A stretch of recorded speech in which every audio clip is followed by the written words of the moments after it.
নমস্কাৰ সকলোকে স্বাগতম জনাইছো Assamese স্কুল নামৰ এই চেনেলটিলৈ আজি তোমালোকৰ বাবে এটা নতুন পাঠৰ ডিসকাশন লৈ আহিছো আমি ইয়াত অসমীয়াত বুজিম চেপ্টাৰটো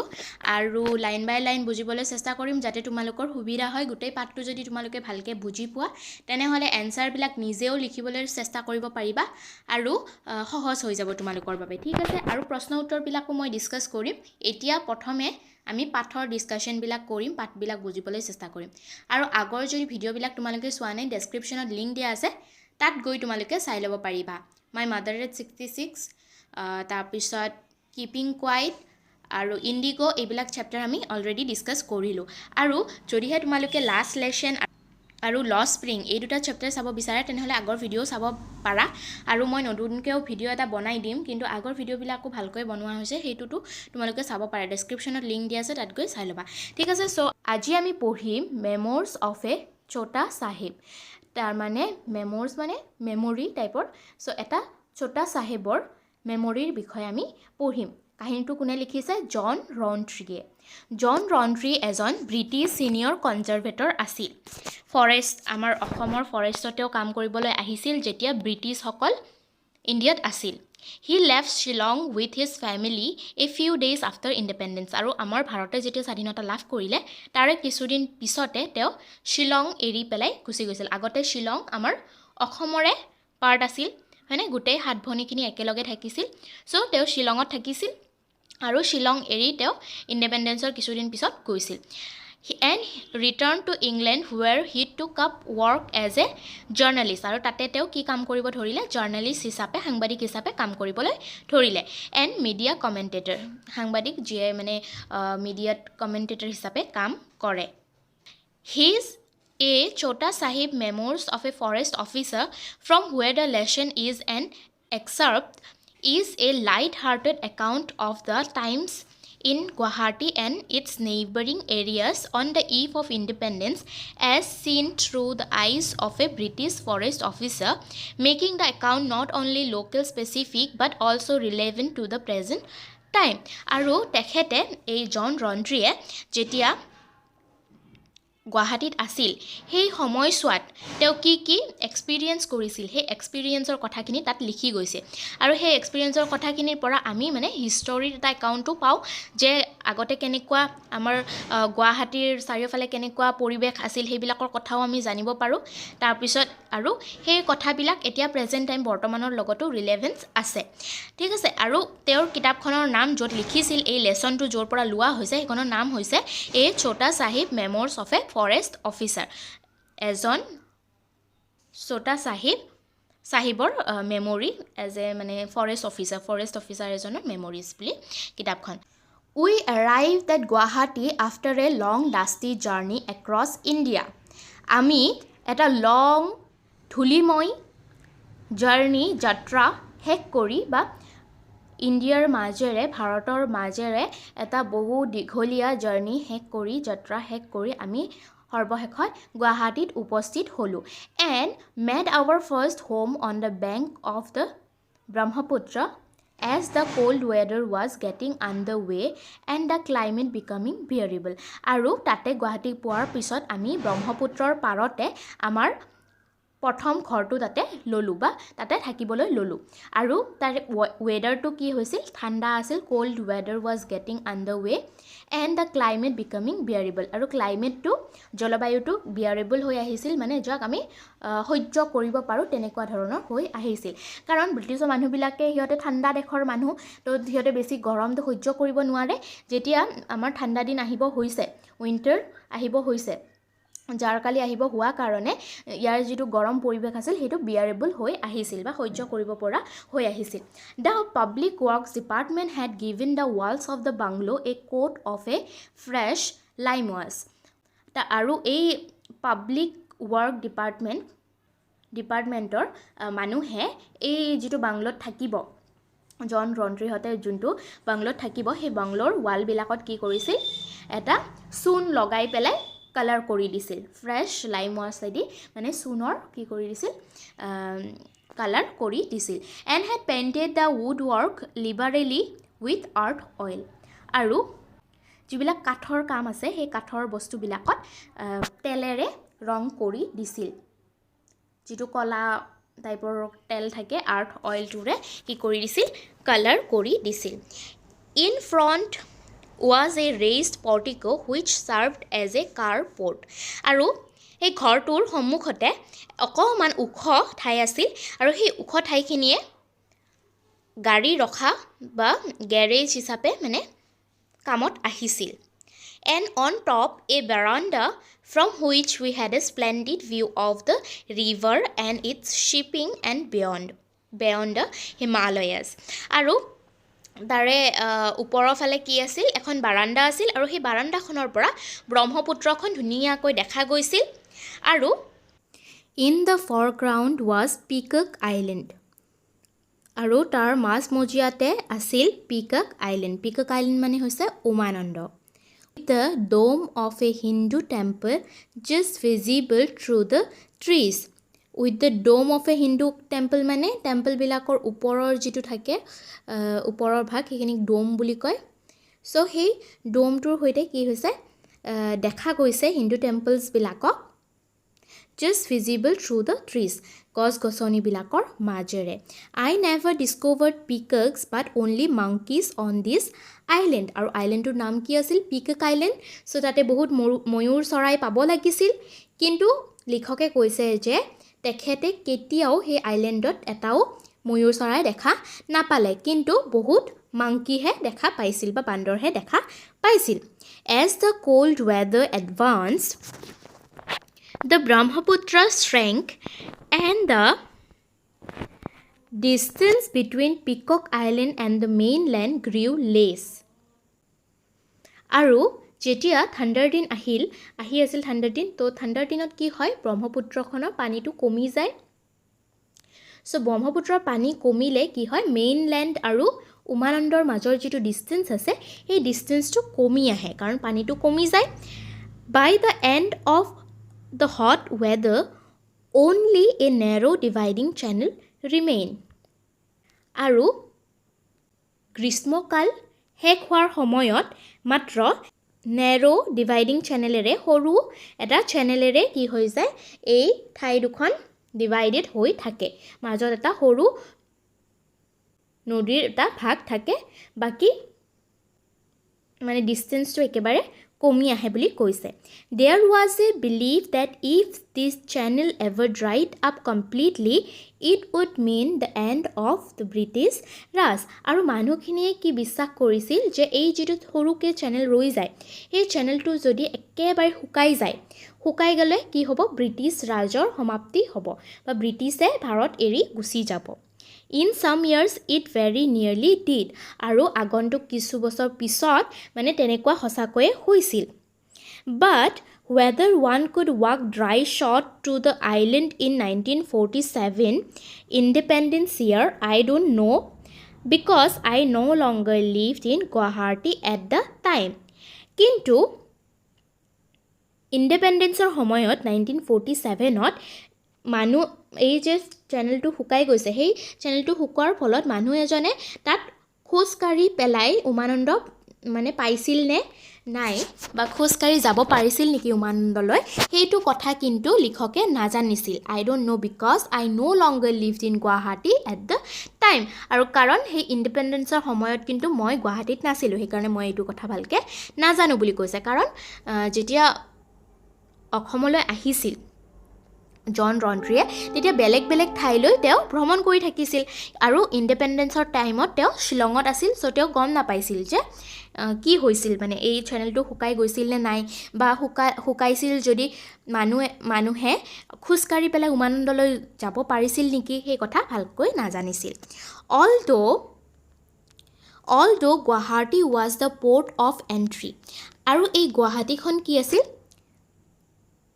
আমাৰ নৰ্থ ইষ্টত সোমাব লগিয়া মানে মেইন দুৱাৰ আছিল ৰাস্তা আছিল so to speak into Assam most travelers pass through on their way between Calcutta and Shillong or to district further up the valley আৰু মানুহে যদি এফালৰ পৰা অসমৰ পৰা যদি কেলকাতা যাব লাগে বা কেলকাতাৰ পৰা যদি শ্বিলঙলৈ আহিব লাগে তেতিয়া কি হৈছিল এই গুৱাহাটীখন পাৰ হৈ আহিবলগীয়া হৈছিল আৰু যদি বেলেগ ডিষ্ট্ৰিক্টলৈও যায় আমাৰ অসম হওক বা নৰ্থ ইষ্টৰ বেলেগ ডিষ্ট্ৰিক্টলৈও যদি যাব লাগে তেতিয়া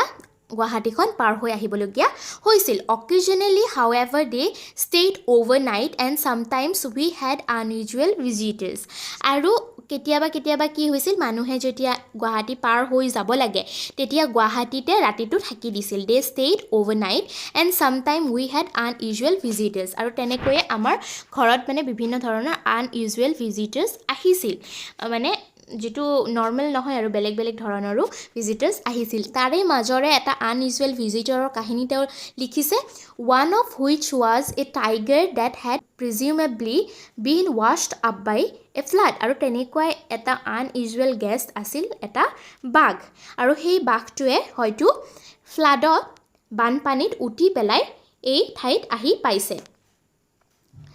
The pug marks of the large cat were clearly traceable through our compound. আৰু এটা ডাঙৰ মেকুৰীৰ ভৰিৰ চিন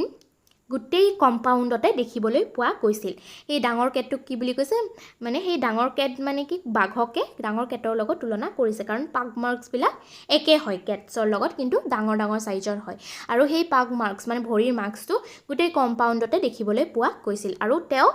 ভাবিছিল যে এই বাঘটো হয়তো বানপানীত উঠি পেলাই সেই ঠাইলৈ আহি পাইছে তাৰ পিছত আছে the Kamrup district of which Guwahati was the headquarters extended to both banks of the river আৰু কামৰূপ ডিষ্ট্ৰিক্টৰ মেইন ঠাইখনে আছিল গুৱাহাটী হেডকোৱাৰ্টাৰ হিচাপে মানে গঢ় লৈ উঠিছিল আৰু ক'ত গঢ় লৈ উঠিছিল both banks of the river আৰু নদীৰ কাষৰীয়া অঞ্চলত নদীৰ দুয়োফালে গুৱাহাটীখনে মানে কি হেডকোৱাৰ্টাৰ হিচাপে গঢ় লৈ উঠিছিল the north bank had a character all its own আৰু যেটো নৰ্থ বেংক আছে উত্তৰ দিশৰ যেটো নদী কাষৰীয়া অঞ্চল আছে সেই কাষৰীয়া অঞ্চলখিনি ক্যাৰেক্টাৰখিনি বৰ বেলেগ আছিল a vast remote stretch of flat ageless land between the sandbanks of Brahmaputra and the Himalayan foothills Brahmaputra আৰু হিমালয়ৰ মাজৰ এনেকুৱা এটা এৰিয়া আছিল যেটো একেবাৰে ফ্ল্যাট সমতল আৰু এজলেছ ল্যান্ড আছিল বুলি কৈছে তুলনা কৰিছে আৰু বহুত ডাঙৰ আছিল আৰু ৰিমোট আছিল মানে খালি আছিল মানুহ তাত বেছি নাথাকিছিল ক'ত আছিল ব্ৰহ্মপুত্ৰ আৰু হিমালয়ৰ ফুটহিলছত মাজত it was a strange place আৰু ঠাইখন একেবাৰে strange বা মানে বেলেগ টাইপৰ আছিল where the rivers dried up in the hot weather or suddenly disappeared underground আৰু কি হৈছিল গৰমৰ দিনত একেবাৰে শুকাই গৈছিল বালিচৰ সফল দেখা গৈছিল আৰু নহলে কেতিয়াবা কি হৈছিল পানী বহুত বেছি থাকিলে একেবাৰে ডিসএপিয়াৰ হৈ গৈছিল বা নেদেখা হৈ গৈছিল so বহুত strange আছিল sometimes in camp we had to dig for water আৰু কেতিয়াবা তাত ক্যাম্প কৰিব গলে নৰ্থ বেংকত আমি বহু তললৈকে মাটি খান্দি পেলাই পানী উলিয়াবলগীয়া হৈছিল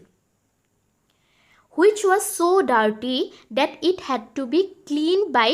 dropping alarm into the bucket to precipitate the mud আৰু সেই পানীখিনি ইমানেই লেতেৰা আছিল যে তাক আমি ফিল্টাৰ কৰিবলগীয়া হৈছিল আৰু কেনেকৈ ফিল্টাৰ কৰিছিল এলাম নামৰ এটা পটাছ এলাম নামৰ এটা পাথৰ থাকে সেই পাথৰটো দিলে কি হয় যিখিনি লেতেৰা ডাৰ্ট আছে সেইখিনি তলত ৰৈ যায় তো মাডটো গুছাবলৈ তাৰ লেতেৰা বস্তুখিনি গুছাবলৈ ফিল্টাৰ কৰিবলৈ পানীখিনি ফিল্টাৰ কৰিবলৈ এলাম ইউজ কৰিছিল There were numerous fields replete with wildfowl, peafowl, strutted through the grass. আৰু ইয়াতে বহুতো বিল পোৱা গৈছিল বহুতো পুখুৰী বিল তেনেকুৱা পোৱা গৈছিল আৰু এই পুখুৰীবিলাকত বহু বেলেগ বেলেগ ধৰণৰ একুৱেটিক বাৰ্ডছ বা বিভিন্ন ধৰণৰ চৰাই দেখিবলৈ পোৱা গৈছিল এই মাছ খাবলৈ আহে যে তেনেকুৱা ধৰণৰ চৰাই বহুতো দেখিবলৈ পোৱা গৈছিল পি ফাউল মানে ময়ূৰ জাতীয় তেনেকুৱা চৰাইও দেখিবলৈ পোৱা গৈছিল আৰু বহুত ধুনীয়া তাত ঘাঁহনি আছিল and in the Manas sanctuary bordering the Himalaya state of Bhutan were a few rhino আৰু ভূটানৰ যিখিনি কাষৰীয়া অঞ্চলৰ মানাস অভয়াৰণ্যৰ মানে ঠাইখিনি আছে সেই ঠাইত বহুতো ৰাইনো পোৱা গৈছিল বহুতো গড় দেখিবলৈ পোৱা গৈছিল The rivers were full of মহছিৰ এটা মাছৰ নাম সো পিঠিয়া মাছ বুলিও কয় সো মহছিৰ বহুত তাতে মহছিৰ মাছো পোৱা গৈছিল and their banks a favorite site for the governor's Christmas camps আৰু এই যিবিলাক বেংকছ আছিল মানে নদী কাষৰীয়া অঞ্চল যিখিনি আছিল সেই অঞ্চলখিনি গভৰ্ণৰৰ খ্ৰীষ্টমাছ কেম্পবিলাক কৰাৰ গভৰ্ণৰ মানে কি ব্ৰিটিছৰ যিখিনি অফিচিয়েলছ আছিল গভৰ্ণৰ আছিল তেওঁলোকৰ কি ফেভৰেট প্লেচ আছিল কি কৰিবলৈ কেম্পিং কৰিবলৈ খ্ৰীষ্টমাছৰ টাইমত which it was my task to build আৰু হিয়তে কেম্পিং কৰিলে কোনে হেল্প কৰি দিছিল ৰাউণ্ডট্ৰিয়ে হেল্প কৰি দিছিল হিয়তৰ কেম্পবিলাক বনাওতে and for which I sometime received a polite letter of thanks from the great man আৰু এই যে মই কৰি দিছিলোঁ কেম্পিঙৰ কাৰণে হেল্প কৰি দিছিলোঁ তাৰ কাৰণে এই ডাঙৰ ডাঙৰ মানুহবিলাকে মোক মাজে মাজে থেংক ইউ বুলি কৈ পেলাই লেটাৰো পঠাইছিল বহুত পলাইটলি বা ধন্যবাদ দি তেনেকৈ মোলৈ চিঠি পঠিয়াইছিল this was the home of the Assam chital আৰু তাত অসমৰ মানে কি চিতল মাছো পোৱা গৈছিল and it was here that I once witnessed the delightful sight of a she-sloth bear carrying her cuddlesome cub on her back আৰু তাতে থাকোঁতে মই এটা একেবাৰে নোম থকা ভালুক এটাও দেখিবলৈ পাইছিলোঁ আৰু ভালুকটোৱে কি কৰি আছিল carrying her cuddlesome cub on her back cub মানে তেওঁৰ পোৱালিটো কাডল কৰি বা এনেকৈ কোলাত লৈ পেলাই গৈ আছিল right in the middle of the wilds আৰু এই জংগলৰ মাজতে A European and his wife had leased a piece of land from the forest department আৰু এযোৰ কাপলে ইউৰোপীয় গিৰিয়েক ঘৈণীয়েকৰ মানে সিহঁতে কি কৰিছিল মিলি পেলাই ভাড়াত মাটি অকমান লৈছিল ক'ৰ পৰা লৈছিল ফৰেষ্ট ডিপাৰ্টমেণ্টৰ পৰা লৈছিল with a view to growing simple trees for the nearby mats factory আৰু সিহঁতে মাটিখিনিত কি কৰিব বিচাৰিছিল সেই মাটিখিনিত শিমলুৰ খেতি কৰিব বিচাৰিছিল সেই জংগলৰ কাষতে এটা মেটছ ফেক্টৰী আছিল দিয়াচলাইৰ এটা ফেক্টৰী আছিল আৰু তাৰ কাৰণে সিহঁতে শিমলু গছ মানে কি কৰিব বিচাৰিছিল plantation কৰিব বিচাৰিছিল they had rigged up miles of electric fencing in an attempt to keep out the deer আৰু তাতে জংগলৰ মাজতে নহয় সেই কাৰণে তাত বহুতো হৰিণা বা ছাগলী এইবিলাক আহি পেলাই সেপলিংছবিলাক ধ্বংস কৰি দিব সিহঁতে যিবিলাক গছ ৰুইছে বেয়া কৰি পেলাব সেইকাৰণে সিহঁতে কি কৰিছিল বহুত ওখকৈ ফেন্সিং দিছিল ফেন্সিং মানে বেৰ দিছিল কিহৰ বেৰ ইলেক্ট্ৰিকৰ বেৰ এই যে তাৰ কটা থাকে সেই লগাই দিছিল but with little success as far as the deer were concerned they jumped over it আৰু ইমান ওখকৈ ফেন্সিং দিয়া সত্ত্বেও ডিয়াৰবিলাকে তাৰ ওপৰেৰে জাপ মাৰি হ'লেও মানে আক্ৰমণ কৰিছিল বা এই সেপলিংছবিলাক খাবলৈ ট্ৰাই কৰিছিল on the other hand never having met an electric fence before I receive the full treatment আৰু মই কেতিয়াও কিন্তু এনেকুৱা মানে এই তাৰ কটা বা এনেকুৱা ফেন্সিং থকা জেগাত থকা নাছিলোঁ চ' মই কিন্তু পূৰা ট্ৰিটমেণ্টটো এনজয় কৰিছিলোঁ বুলি কৈছে I am afraid their enterprise was in no' chance a very profitable one আৰু ৰন্ট্ৰিয়ে ভাবিছিল যে ইহঁতে যিটো বিজনেছ কৰি আছে সেইটো বৰ বেছি লাভজনক বিজনেছ নহ'ব During the cold weather, the north bank was delightful. আৰু উত্তৰৰ যিখিনি নদীৰ পাৰ সেইখিনিৰ কথাটো তেওঁ কৈছিলে আগতে চ' এই নৰ্থ বেংকটো যে আছে সেইটো একেবাৰে ডিলাইটফুল আছিল কেতিয়া কোল্ড ৱেডাৰত ঠাণ্ডাৰ দিনত এই নৰ্থ বেংকটো বহুত ধুনীয়া আছিল বুলি কৈছে ডিলাইটফুল আছিল in the rainy season it was a hot bed of malaria কিন্তু গৰমৰ দিনত এই ঠাইখিনিয়ে কি হৈ গৈছিল হট বেড অফ মেলেৰিয়া মানে তাত বহুত মেলেৰিয়া হৈছিল গৰমৰ দিনত বহুত মহ ওলাইছিল আৰু বহুত মেলেৰিয়া হোৱাৰ সম্ভাৱনা হৈ গৈছিল সেইখিনি ঠাই চ' তেওঁ কৈছে যে ৱাজ বেষ্ট এভইডেড আৰু ৰেইনি ছিজনত সেই ঠাইখিনি এভইড কৰাটোৱে বেটাৰ আছিল travel at this time of year could also pose problem আৰু এনেকুৱা ছিজনত যদি কোনোবাই ভ্ৰমণ কৰিবলৈ আহে এই এৰিয়াটো তেনেহ'লে তেওঁৰ কাৰণে মানে বহুত সমস্যাৰ সৃষ্টি হোৱা আছিল বুলি কৈছে the rivers were in flood and the bamboo bridges erected at the start of the cold weather were soon washed away আৰু এই যিবিলাক ৰিভাৰ আছিল সেই ৰিভাৰবিলাকত ৰেইনি ছিজনত কি হৈছিল বহুত বানপানী হৈছিল এণ্ড দ্য বেম্বো ব্ৰিজেছ বাঁহৰ যিবিলাক দলং থাকে সেই দলংবিলাক কি হৈছিল ভাঙি গৈছিল বা বেয়া হৈ গৈছিল আৰু এইবিলাক কেতিয়া বনোৱা হৈছিল ঠাণ্ডাৰ দিনত বনোৱা সেই বেম্বো যিবিলাক ব্ৰিজ আছে সেইবিলাক মানে ৰেইনি ছিজন অহাৰ লগে লগে ভাঙি গৈছিল বা বেয়া হৈ গৈছিল এণ্ড ৱেৰ চুন ৱাছড এৱে আৰু বানপানীত উটিও গৈছিল These breezes swayed and creaked alarmingly under a passing car. আৰু কেতিয়াবা যদি এই ব্ৰিজখনৰ ওপৰেদি কাৰ যায় তেনেহ'লে বহুত মানে ভয় লগা সাউণ্ড হৈছিল যে ভাঙি যাব তেনেকুৱা ধৰণৰ সাউণ্ড হৈছিল but were immensely strong and extremely useful কিন্তু তথাপিও এই যিবিলাক বেম্বো ব্ৰিজ আছিল সেই ব্ৰিজবিলাক কিন্তু ইমেন্সলি ষ্ট্ৰং আছিল বহুত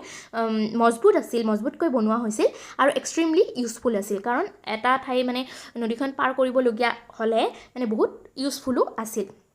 once I forded one of these flooded rivers on horseback এবাৰ এনেকে মই বহুত ফ্লাড হৈ থাকোঁতে বানপানী হৈ থাকোঁতে মই নদী এখন পাৰ কৰিবলৈ এটা ঘোঁৰাৰ ওপৰত উঠি গৈ আছিলোঁ with difficulty I persuaded my mount to plunge into the water আৰু মই বহুত মানে কষ্ট কৰি পেলাই মানে নদীটো পাৰ কৰিবলৈ ট্ৰাই কৰিছিলোঁ আৰু পানীত নপৰিবলৈ ট্ৰাই কৰিছিলোঁ দেন স্লিপড কিন্তু মই স্লিপ হৈ পেলাই পৰি গৈছিলোঁ over his croup and hung on his tail আৰু ঘোঁৰাটোত উঠি গৈ আছিল তাৰ পৰা স্লিপ হৈ পেলাই পৰি গৈছিল আৰু হেকত কেনেকৈ বাচিছিল ঘোঁৰাটোৰ টেইলডালত নেজডালত ধৰি পেলাই বাচিছিল which I was able to use as a rudder আৰু মানে এই যেনেকৈ আমি নদীত বোট চলালে নাও চলালে যেনেকৈ বঠা ইউজ কৰোঁ তো বঠাৰ নিচিনাই এই ঘোঁৰাটোৰ নেজটো মানে ব্যৱহাৰ কৰিছিল when I pushed it to the right the horse veered to the left আৰু মই যেতিয়াই মানে নেজডাল ৰাইটৰ ফালে টানো ঘোঁৰাটো লেফ্টৰ ফালে গুচি গৈছিল আৰু মই যদি উল্টাকৈ টানো লেফ্টৰ ফালে টানো ঘোঁৰাটো ৰাইটৰ ফালে গুচি গৈছিল and vice versa and we eventually made a safe landing on the other side of the river আৰু কেনেবাকৈ এনেকৈ আমি হাতুৰি নাদুৰি কিবাকৈ কষ্ট কৰি পেলাই নদীটোৰ বেলেগ ছাইডটো আদাৰ ছাইডত উপস্থিত হ'বলৈ সক্ষম হৈছিলোঁ more usually crossing were made in a মাৰ boat আৰু এই এনেকুৱা নদীবিলাক বানপানীৰ সময়ত পাৰ কৰিবলৈ কি ব্যৱহাৰ কৰা হৈছিল মাৰ boat ব্যৱহাৰ কৰা হৈছিল মাৰ নাও ব্যৱহাৰ কৰা হৈছিল এই tedious performance at the best of times আৰু এইটো মানে বহুত কষ্টকৰ বাট বহুত মানে গ্ৰেট টাইপৰ পাৰফৰ্মেন্স আছিল এইটো টাইমত The mar which was a ferry আৰু ferry টাইপৰ এটা বস্তু আছিল নাওৰ নিচিনা ferry নিচিনা বস্তু আছিল consisted of a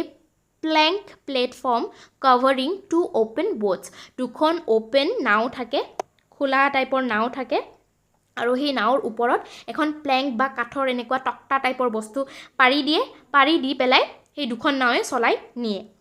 তেনেকুৱা ধৰণৰ মানে ষ্ট্ৰাকচাৰটো মাৰৰ ষ্ট্ৰাকচাৰটো তেওঁ বৰ্ণনা কৰিছে